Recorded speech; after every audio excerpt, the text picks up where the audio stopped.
masing-masing satuan ditanam baik padi maupun jagung termasuk gandum.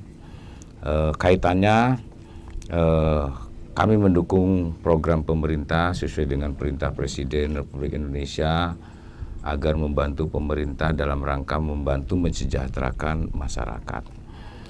Mengingat pasca COVID-19 ini banyak yang terdampak khususnya masalah ekonomi dan masyarakat banyak yang mengalami kesulitan sehingga TNI Angkatan Darat berupaya untuk meringankan beban. Nah, hasil dari panen ini kurang lebih sekitar 30 ton, nanti dikurangi biaya operasional. Untuk Yayasan Kostrad mungkin hanya 15%, kemudian biaya operasional dan sisanya nanti akan kami serahkan kepada masyarakat yang membutuhkan.